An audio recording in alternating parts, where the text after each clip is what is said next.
an interlude before Tuan Haji Zainul ataupun assistant professor Haji Zainul give a second talk with regards to apa ni dia just giving some inputs to the patients during the examinations. Probably, for example, for Tuan Haji Zainul mentioned tadi, the common things that normally we do, we will give a salam to the patients is normal, but to furthermore on give suggestions on the how to perform ablutions on the patients with POP, probably you'll take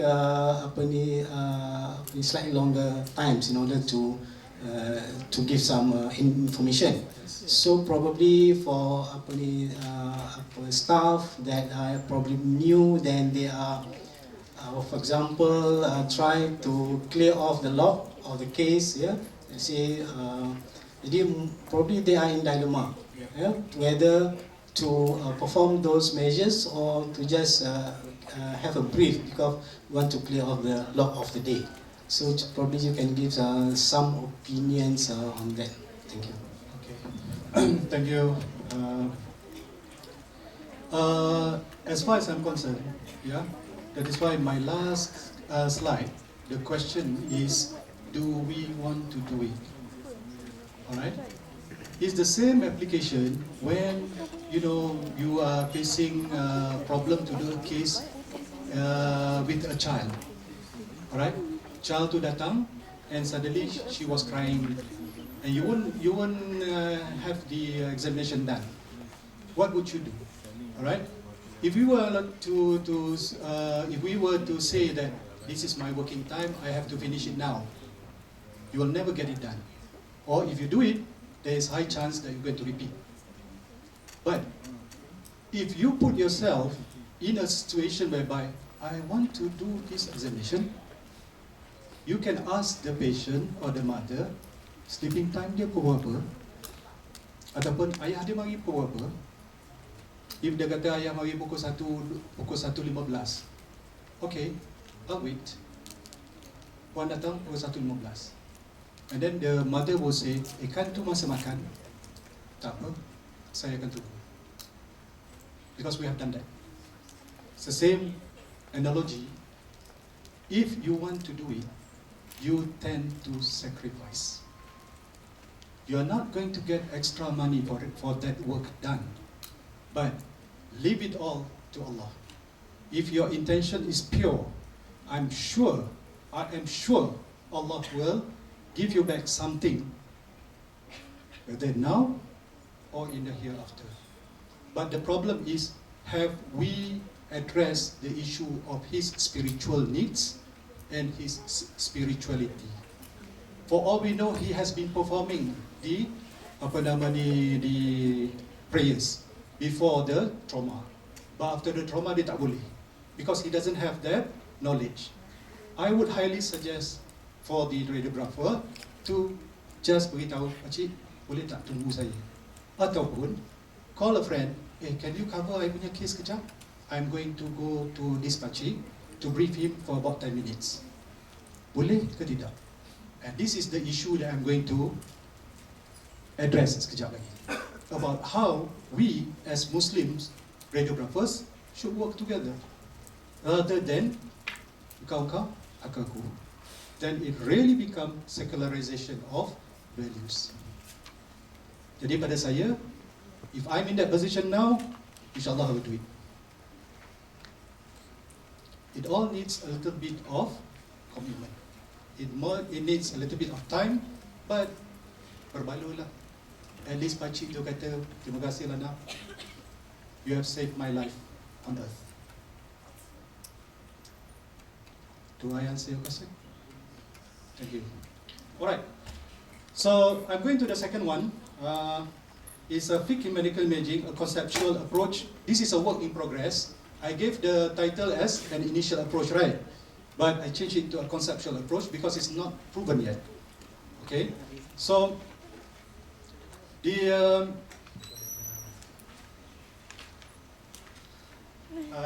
you going to take my photograph?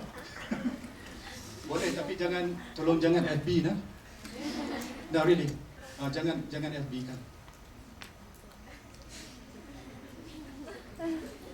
I trust you. Don't worry. Tuan rumah. My student dah fed up dengan I. Dia nak ambil gambar saya tak lagi. Tapi ini this for record ni, for the event record. Report itu cerita lain lah. Yang itu bukan report. Now, I have told you about the historical perspective of medical imaging just now, and I'm not going to dwell around that again. I'm just going to introduce to you the concept of Islamization of knowledge, which was introduced by Muslim intellectuals in 1960s, right? And it's an attempt to revive the backwardness of the Muslim Ummah or the Muslim community. So, Muslim scholars, attribute the sad state of the affairs of the Ummah to, among others, knowledge and education that has been interpreted through the Western worldview. Pursuant to that, efforts were initiated to promote and enhance the concept of Islamization of knowledge in all aspects of the theory and practice of the various professions. Among the approaches taken were the identification and the presentation of Islamic inputs or Islamic factors, Islamic beliefs, values, ethics and practice into those areas. While it is thought that Western influence and other external factors have been identified as contributors to the weakness of the Muslim Ummah, a challenge is actually put forward for the Ummah themselves to take care of their own predicament. The Muslims in individuals or in a united group must accept the fact that the revival of the Muslims lies in our own hands. Well-thought directions in coming up with solutions that could provide Muslims with a renewed commitment towards embracing and practicing the religion in all aspects of our life, professional or otherwise, needs to be formulated, needs to be implemented, and has to be internalized. So this concept of Islamization of knowledge is actually one of the mission of IIUM, right? Objectives of the presentation is to provide an overview of the Sharia, Fiqh and medical Fiqh, to differentiate between medical Fiqh and Fiqh in medical imaging, and to discuss Maqasid and Qawaid al-Sharia. IIUM, you have your own Islamic module, kan? Yeah, certain subjects. So I'm hopeful to outline some issues pertaining to Fiqh in medical imaging. So this one is just trying to give you an overview. Yeah, I'm not going into the details of epistemology, how people derive Fiqh and all that. No, it's just a very brief overview. So definition of Fiqh is actually Arabic, is Islamic jurisprudence or Islamic rulings, or Islamic study of law. Okay? So it is a knowledge of the detailed rules of Islamic law in various aspects that affects men. And Fiqh deals with the observance of rituals, morals, and social legislation in Islam. In other words, it is very much closely related to ethics and actions. Now, Fiqh is also taken as an expansion of the code of conduct, or called the Sharia, expounded in the Quran, often supplemented by the traditions of the Sunnah, and implemented by the rulings and interpretations of Islamic jurists. Now, hence, in simple terms, Fiqh represents the formulated legal ruling on a subject matter and or the moral value assigned to a particular action. Simply, Fiqh denotes the do's and the don'ts in Islam. Right? So it provides a guidance in contemporary means yang sedang berlaku, yeah, contemporary or day-to-day issues not addressed in Quran or Hadith. If it is addressed in the Quran and Hadith, it's not Fiqh. It is already termaktub, right? Now, what is the difference? Sometimes we hear the word Fiqh or Usul al-Fiqh, right? The difference is Fiqh is the knowledge of detailed rules of Islamic law in matters that has influence on men's day-to-day activities. While usul of fiqh, the methods that are applied in the deduction of such rules from their sources. And this is usually done by people of authority. Alright? In other words, authority itu maksudnya orang yang knowledgeable lah. They have enough knowledge in order to provide with a decree or fatwa, right? In other words, fiqh is the law itself, whereas usul fiqh is the methodology of the law. So I'm not going into the methodology, what entails eventually that ends up with fiqh. So this one I think is just a revision for everybody. There are 5 basic classification of Islamic law. That is the obligatory, that is wajib, desirability or recommended, sunnah or supererogatory, simple permissibility, arus, undesirability or offensive, that is makruh, and also prohibition. But I would like to inform you about the desirability or recommended, that is sunnah ataupun sunat, perkara sunat. Ya, kalau buat dapat pahala kan, kalau tak buat tak apa, betul? That is our general understanding. But according to Ustaz Badlisha, Alauddin Badlisha ke Badlisha bin Alauddin? Alauddin Badlisha. Okay. His version is sunat, kalau buat bagus, kalau tak buat rugi. Alright? And I am extending his views, which I think I am holding on true. Kalau tak buat memang rugi, sebab benda tu boleh buat. Kalau tak buat rugi lah. Jadi bukan kalau tak buat tak apa. Tak apa-apa rugi. Alright? Umpamanya macam ni lah, macam kita kata sunat duha.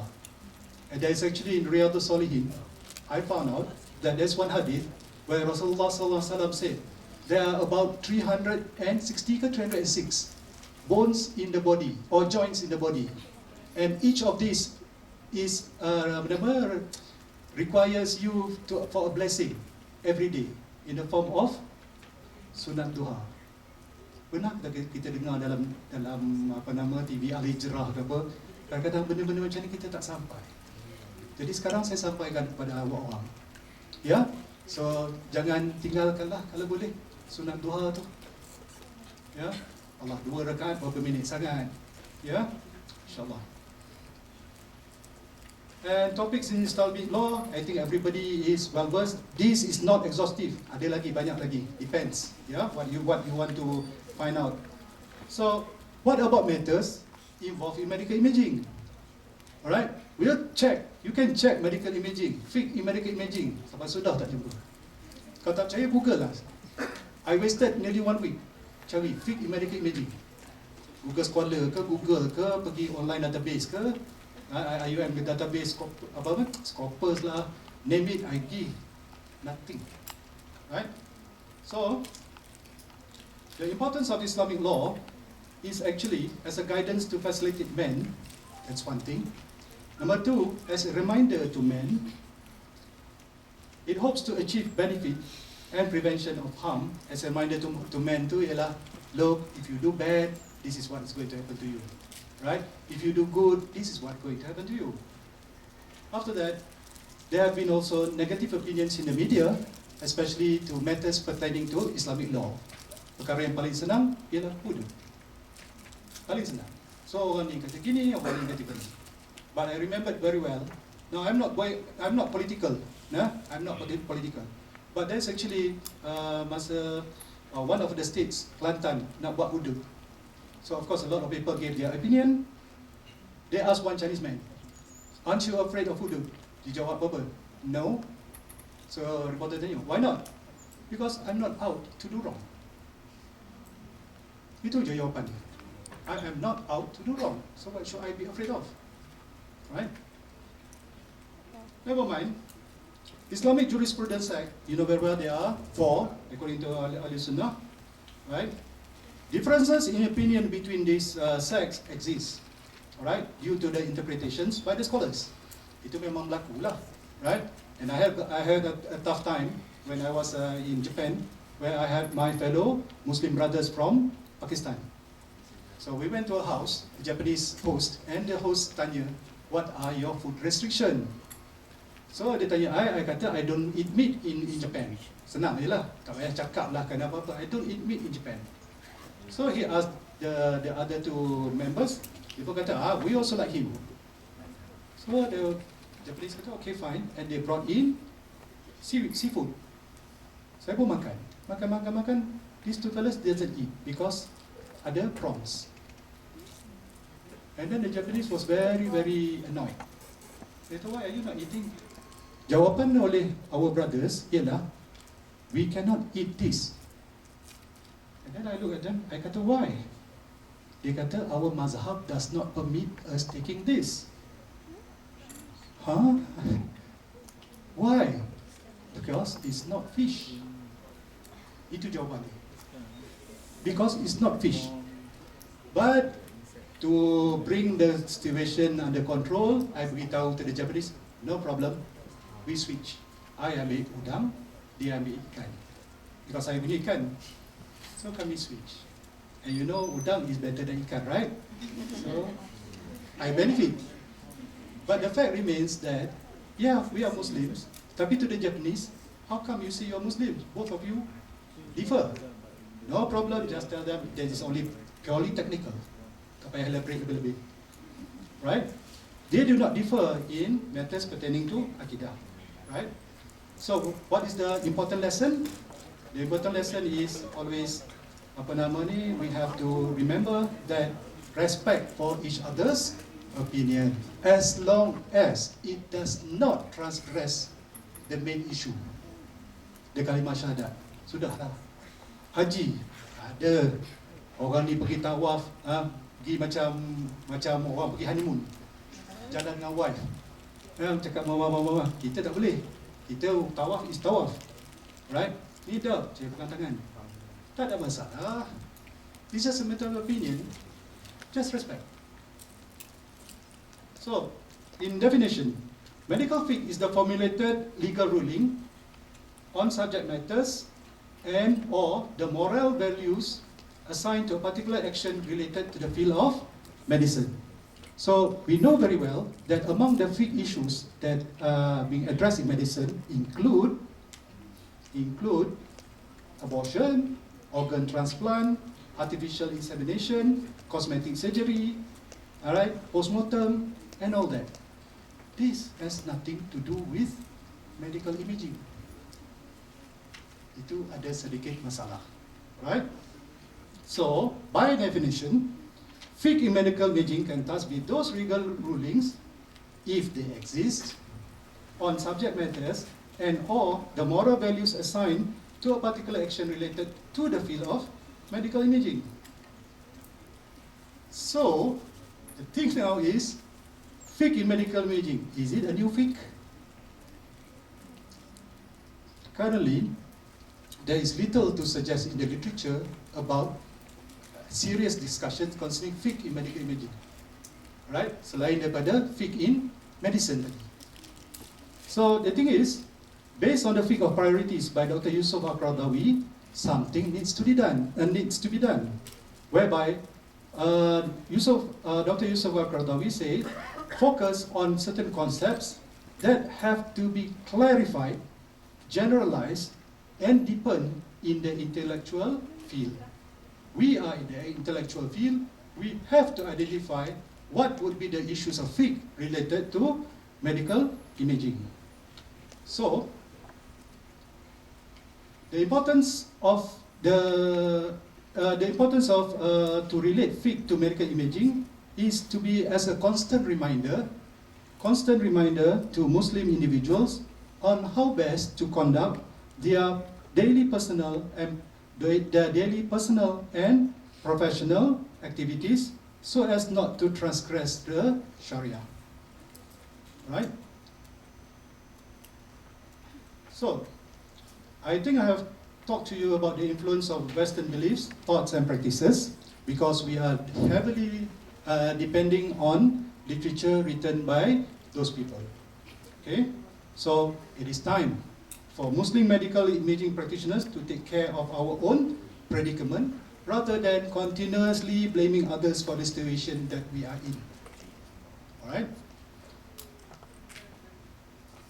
So, since I couldn't find any literature concerning fiqh in medical imaging, I have to formulate.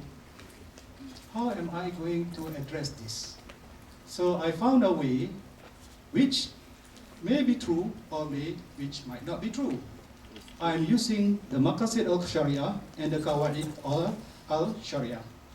See whether it makes any sense. Maqasid al-Sharia and Qawaid al-Sharia, these are the two sources in the study of fiqh in today's professions, except for medical imaging. Other professions, engineering, economics, medicine, right? And architecture, they are using this approach. They mentioned Maqasid al-Sharia in application of fiqh, something, by using Maqasid al-Sharia or Qawaid al-Sharia. Okay? So these are derived by Islamic scholars to address issues not mentioned in the Quran and Hadith, but using these sources as references in order to formulate the fiqh. It provides a platform to address contemporary issues in the profession to the Islamic perspectives.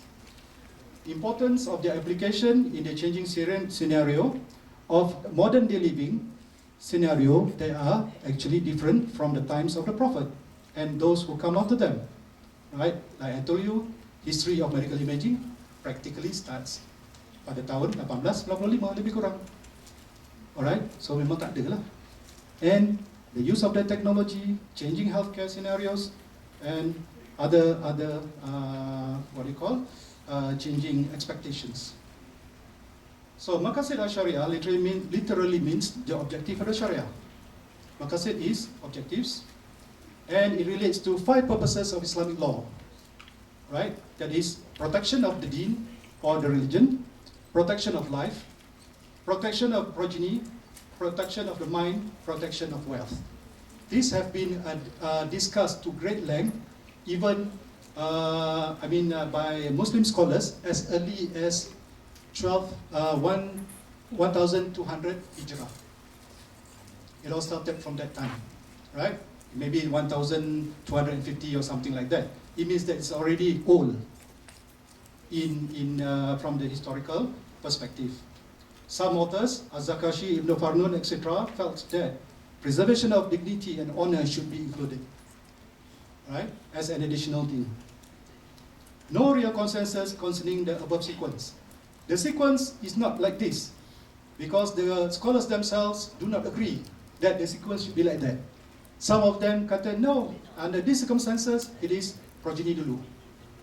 It depends on case, right? So application of Maqasid al-Sharia in medical imaging. This is what I try to formulate in order for us to have a foundation on where to start. Since nobody starts it, so maybe we can start. Protection of religion. In what areas?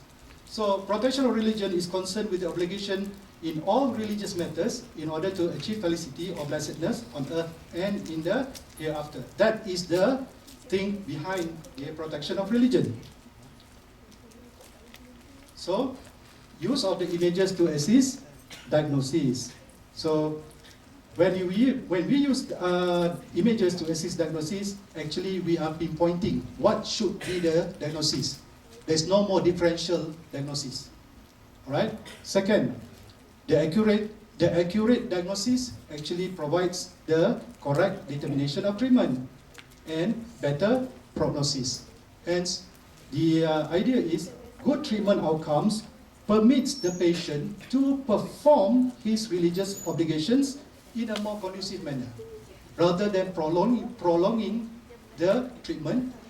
Dia baik cepat, maka dia boleh buat ibadat dia dengan lebih sempurna. Saya tak kata masa dia sakit tu dia tidak beribadat. Saya tak kata gitu.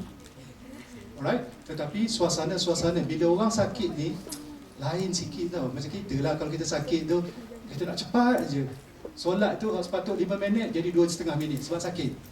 Jadi hok patut baca 3 kali jadi sekali. Boleh? Boleh, tak ada masalah.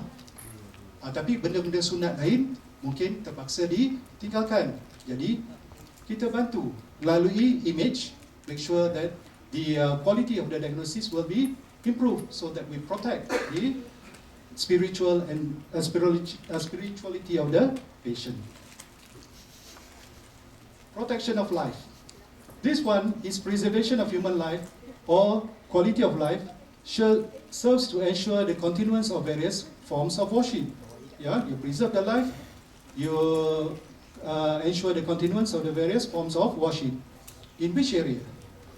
In emergency situations, medical imaging helps to detect life-threatening situations. Alright, so we will provide kita kata images that could indicate whether pneumothorax ke, severe artery ke, or something like that, in order for the doctor to save the patient's life. Alright, then prompt conduct of radiological examination could significantly reduce the possibility of mortality.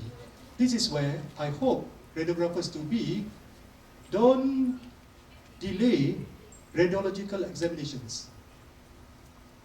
Alright, don't delay. Setakat mana yang you boleh buat cepat, buat cepat. Jangan kata berhenti tunggu je I nak pergi minum. Right? Especially if you are working in a one-man department. Alright? And then there's a case coming. You don't know what type of case is coming. So the best thing is wait for the case. Finish it, after that pergi minum. What about protection of progeny? This refers to the continuation of lineage, which is directly related to human survival. So in which cases? The use of medical imaging in pediatrics. We would like to treat the pediatrics awal-awal, yeah, so that they can come out and become strong individuals, right? Rather than not providing them with the necessary treatment, which can be determined by using medical imaging. Also, we are also involved in studies involving infertility, HSG, right? And I don't know whether anybody here have come across patients yang buat HSG. Ya, dia buat HSG, lepas tu 2 minggu lagi tu ataupun sebulan lagi dia pun datang balik.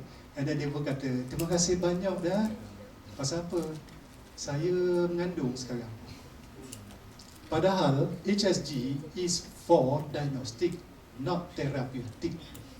But we have come across patients who did the HSG and came back after 1 month, mengucapkan terima kasih. Jadi kita kata apa? Sama-sama. Because we really don't know that. Because actually radiologist kata because of ada kemungkinan fallopian tube tu king, bila you force the contrast media, dia straighten balik. Tapi we don't actually want the HSG to do that lah. It is only for diagnostic purpose. Tapi if it serves for therapeutic, alhamdulillah, we are happy for the couple. After that, we assess fetal growth. We just want to know how the fetus is doing in the mother's womb. And there have been instances whereby abortions were initiated when they felt that under the light of present medical knowledge, an abortion is indicated. How do we know? Through ultrasound. Okay? Safety and patient care. Please remember, safety and patient care in attaining the above 2 groups, because these 2 groups present different types of safety requirements. Females will require the 10-day rule or the 28-day rule, whichever is applicable, right? For the children, the use of sedative might be contraindicated. So like I said just now, if the patient comes and you cannot do the X-ray, just tanya parent dia, bila dia tidur? Kalau dia kata dia tidur pukul 1:30, okay, you datang 1:30, saya ada di sini. Jadi dia pun kata, Aris, bukankah 1:30 waktu makan wak? Tak apa, saya akan tunggu. Cik, macam drama pula. No, but for me, those are the things to tell the people that you are concerned about the child. Okay? Because kita tak boleh kata balik and then minum sedative. Doctors don't like to give that nowadays. Alright? Protection of the intellect, the mind or akal, the ability to reason, to differentiate between right or wrong, right? And to use the intellectual faculty to benefit self and the community.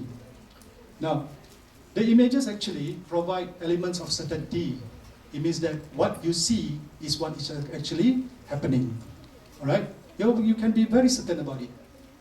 Then, treatment progress, you can monitor, all right?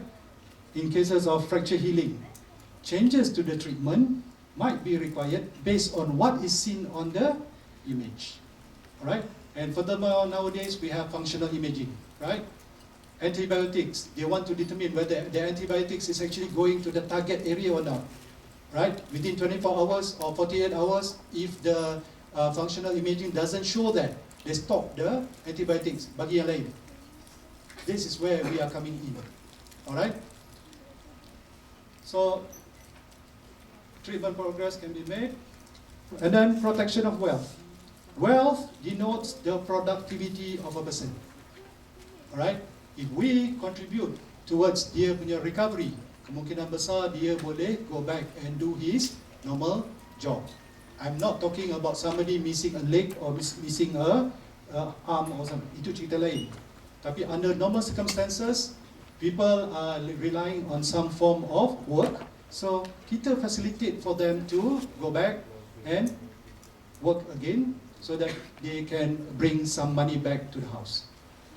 By bringing the money back to the house, actually, if you were to study it further, it is going, or it can have an effect of reducing social ills, social problems. Yeah?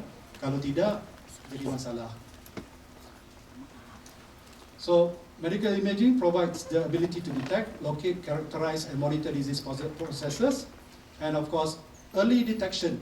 Whenever possible, early detection reduces overall healthcare costs so that people will not be drained of their economic resources kerana lambat detect. So this one has an implication in what we are doing right now concerning screening. We are involved in screening of mammography, some more is, what else, screening using medical imaging? Screening for infectious diseases, TB. That was what happened in 1980s, alright? Practically, 1970s, practically we have the MMR machine, mass miniature radiography. Zul ingat kan? MMR machine. Ingat.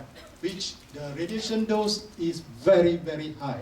But that is the machine used to conduct screening, whereby they will go on a mobile van.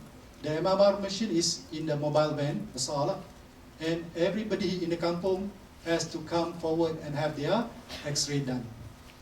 But early detection, inshallah, the treatment progress can be monitored more efficiently, right? And also to prevent spread of the disease. Okay? Do you know that if one of the family member is diagnosed with having TB, the rest of the family will have to undergo test? Itu satu. Kemudian kalau budak sekolah, the whole class, not only blood test, mental test, lepas tu sputum test, and all that lah. And usually comes with a chest X-ray. Because some radiologists kata the definitive is always chest X-ray. But then again, it depends on the skill of the radiographer. When you use film screen technology last time, if you give dark film, nothing can be seen. Because usually PTB, pulmonary tuberculosis, attacks the apex of the lungs. So they look for that. Kalau you bagi gelap, apa dia nak tengok? Tapi you happy je. Why? Work is done. Boleh balik awal. Now, Qawaid al-Sharia literally means the principles of the Sharia. Right? Remember just now, in the earlier session, I've mentioned about the principles of healthcare plus the objectives of healthcare. Sharia pun sama. Right? So, literally means the principles of the Sharia. Principle actually means a fundamental truth or proposition that serves as a foundation for a system of belief or behavior. So Qawaid actually complements the Maqasid al-Sharia, and also known as, sometimes you go to the literature, dia akan panggil axioms, A-X-I-O-M-S, right? Which, by definition, is a general rule which applies to all of its related particulars. Okay? So, Qawaid actually provide the understanding of the law. Elements of Qawaid al-Sharia, it is based on 5 principles. Yeah, that is applicable to medicine, the medicine field. The first principle is the principle of intention. The second principle is the principle of certainty, principle of injury, principle of hardship, plus principle of custom. Now, application, hopefully we can come up with something. With the principle of intention, the first principle, intention, whereby dia kata acts are judged by the intention behind them. And just to share with you, Imam Nawawi always begin dia punya kitab dengan segalanya bermula kerana niat. Dalam kitab-kitab dia, first page memang benda tu. Dia akan mempersoalkan benda tu. So it requires pure and sincere intentions on the part of the practitioner, and the decision to use decisions to use medical imaging modalities always carry elements of risk. But what is our intention? Right? The intention is according to the concept of beneficence. Kan? To do good. So, the decision to use medical imaging modalities, taking into consideration of informed decisions based on knowledge and experience. We know about the risk, but we know how to limit the risk.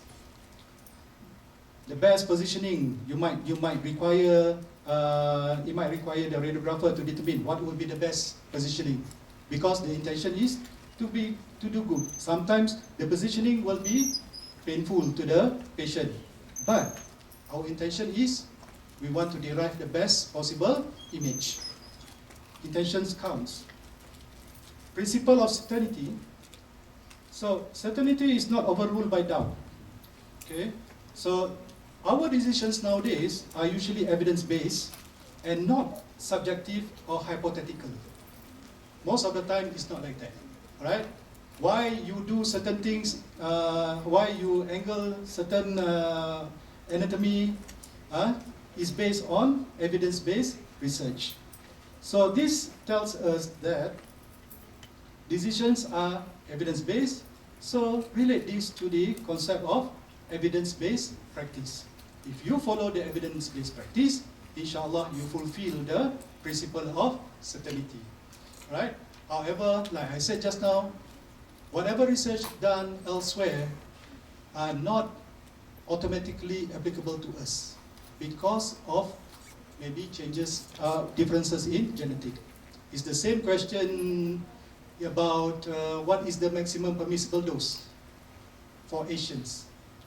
Because Asians are usually smaller than Westerners. Is it 50 millisievert, or is it 20 millisievert, or is it, no, we can receive more because we are smaller. That has not yet been reach an agreement, right? So absolute certainty might not be possible, right?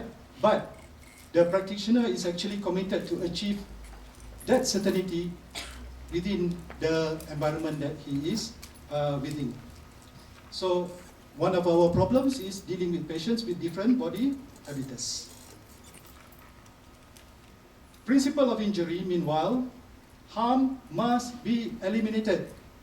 Alright? So this one, we have this notion about not to bring whatever type of harm to anybody. Alright? Including in your positioning. Yang I beritahu tadi. Right? Do you really need to bring or to transfer the patient from the trolley to the examination table? Yeah? And then nowadays, radiographers like to take off the cervical collar whenever they want to do cervical X-ray. Kan? Do you? No, just leave it. Inshallah, it is already radiation friendly lah. If you have radiation friendly, no, it is radiolucent, not totally radiolucent, but enough to show the cervical. Alright, don't take it off.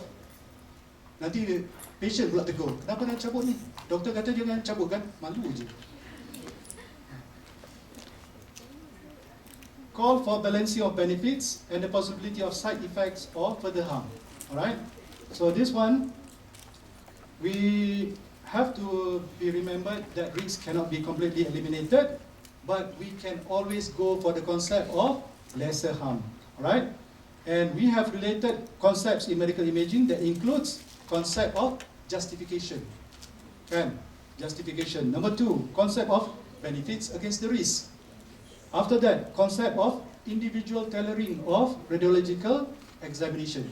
That is, you need to individual tailor the examination. 2 patients can come for the same chest X-ray, but the 2 killers are different in size, different in body mass. Naturally, your imaging parameters tends to differ.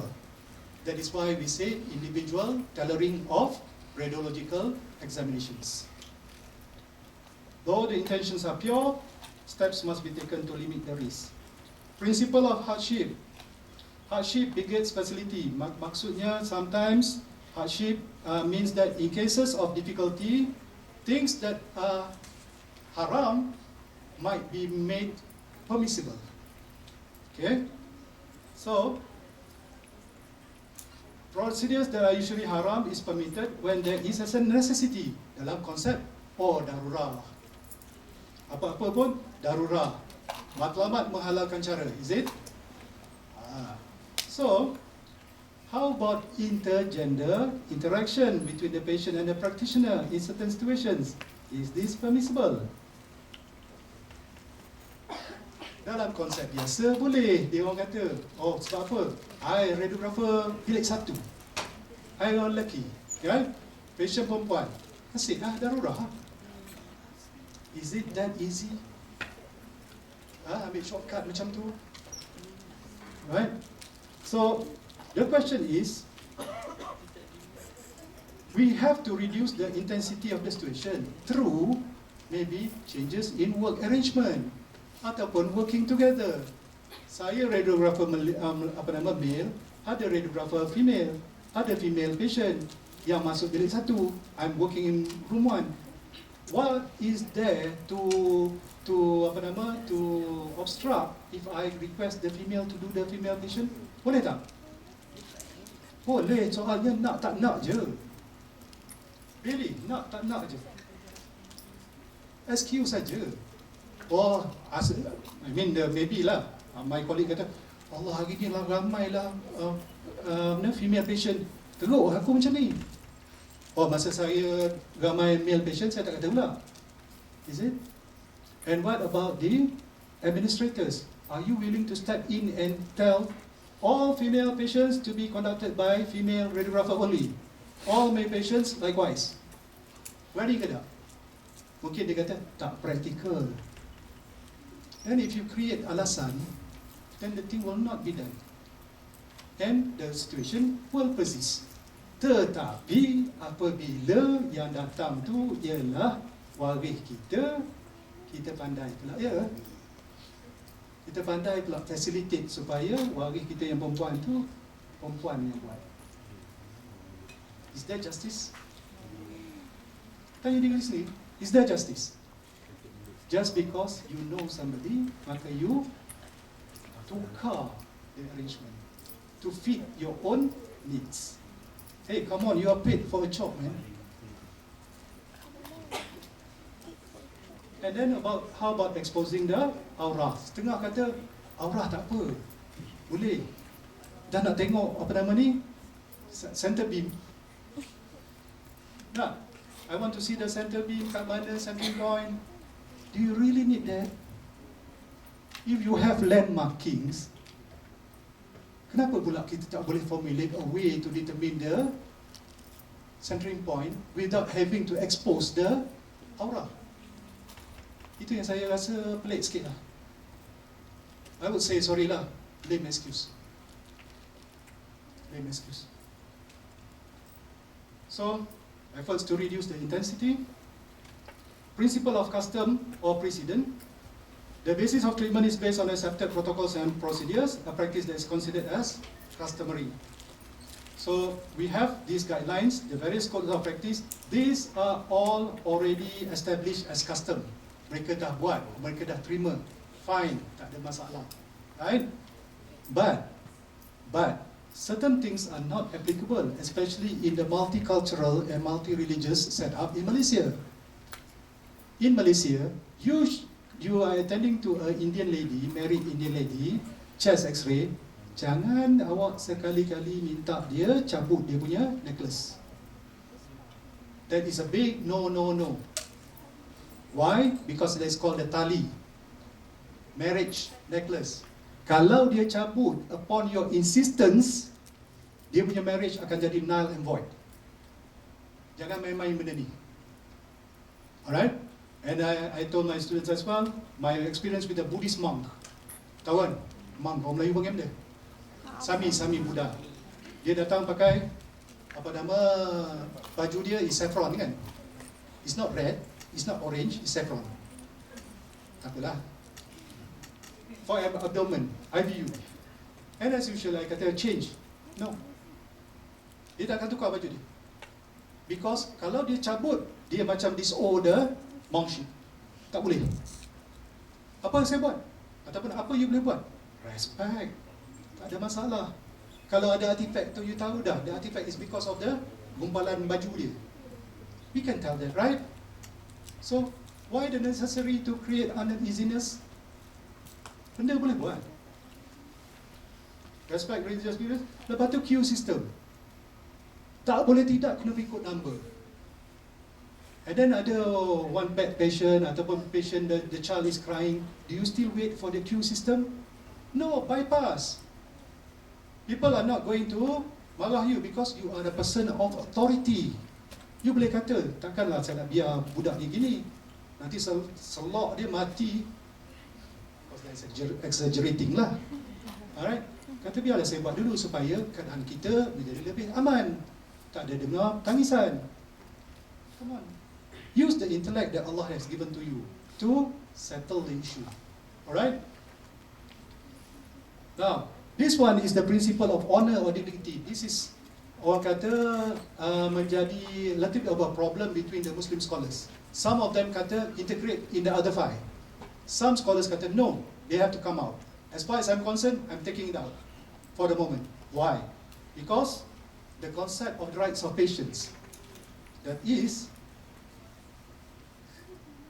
the concept of rights of patient, preservation of privacy.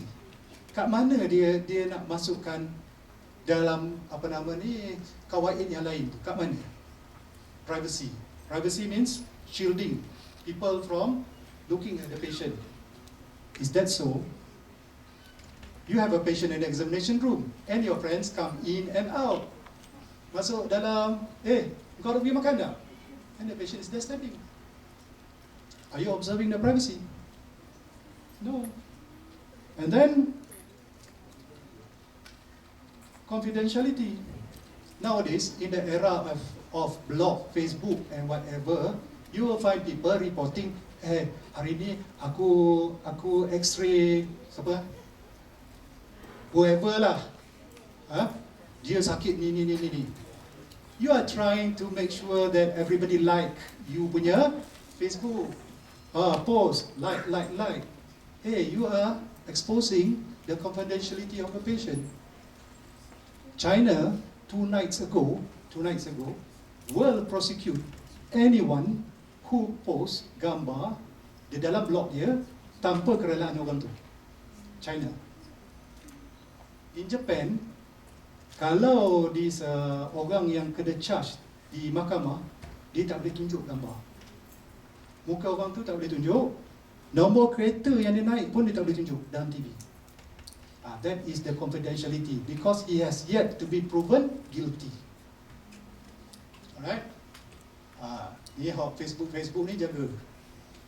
Janganlah kalau boleh letak your gambar people can do lot and lots of things. I will only advise you once. Now, how about preservation of aura?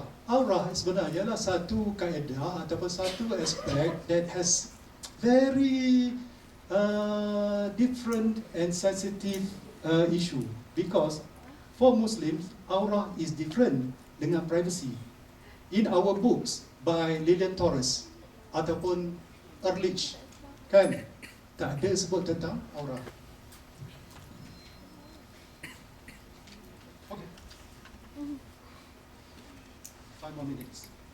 So I'll just skip this. Now, what will be the issues?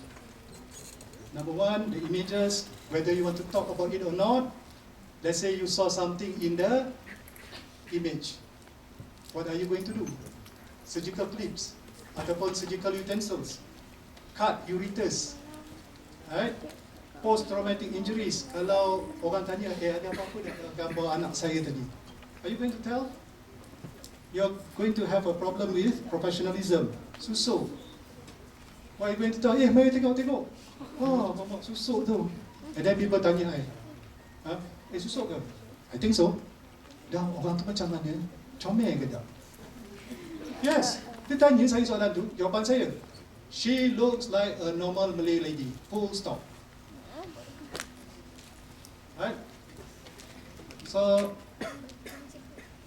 the concepts for use of technology, I only have 5 minutes. I just want to tell you about this. Concept of prioritization, concept of individual tailoring, and obliteration of radiological sign. Right? Kalau you use the wrong projection, you might not show what is supposed to be shown. Right? Sama macam in the abdomen. To show for PGU, you pergi buat cepat. Within 2 minutes, it's already clear. The sign will not be shown. The radiologic sign might not be shown in the film. In the end, the doctor doesn't know what to do. Okay? Okay. These are some of the steps taken overseas by non-Muslim communities to address about concept of aura. They can do it. Where are we? Bila datang for CT scan, cabut tudung. Betul tak? Yes, betul. Sampai sekarang pun cabut tudung. You tengok apa dia orang buat? They respect us. Ni publish ni. Have we ever thought of valuing what others believe? Ini dijual ni. Burqa style hospital gown in Lancashire. Harga dia 12 pounds. 12 pounds. But they go all out to give us what we need. Have we done it ourselves to our own people? I don't think I have the time to do the rest. I cuma nak beritahu one of my our ex-graduate works in a very noted hospital. She went into the OT wearing tudung. She was reprimanded to take off, and she said, "No, I'm not going to take it off." And right now, the females in the OT can now have the option whether to wear tudung or not, because she remained steadfast. With that, brothers and sisters, thank you. Sorry I couldn't finish another 5-6 slides. Thank you.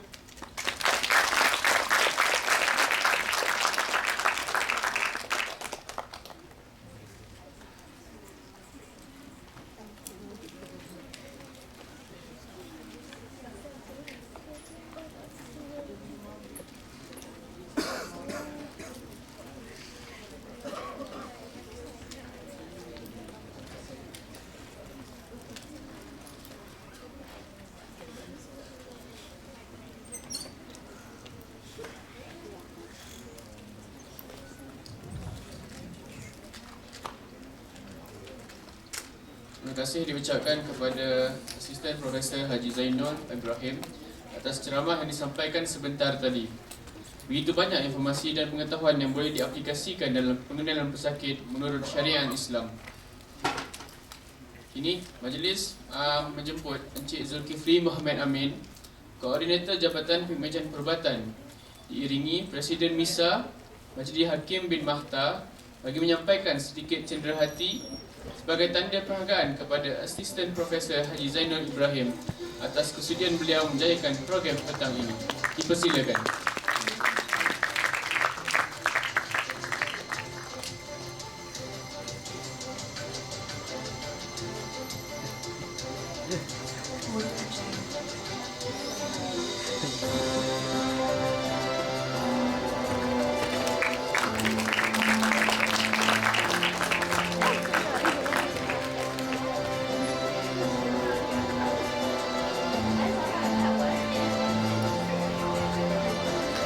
Terima kasih diucapkan kepada Asisten Profesor Haji Zainul Ibrahim dan Encik Zulkifli Muhammad Amin.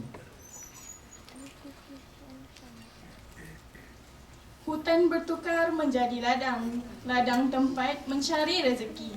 Jikalau ada umur yang panjang, boleh kita berjumpa lagi. Kami mewakili pihak penganjur memohon 1000 kemaafan andai ada tersilap kata dan terdapat kekurangan atau kelemahan sepanjang program ini berlangsung. Sesungguhnya yang baik itu datang dari Allah Subhanahu Wa Taala dan yang kurang itu datang dari kelemahan kami sendiri. Sebelum majlis bersurai, kita sudahi majlis kita pada hari ini dengan tasbih kifarah dan surat Al-Asr.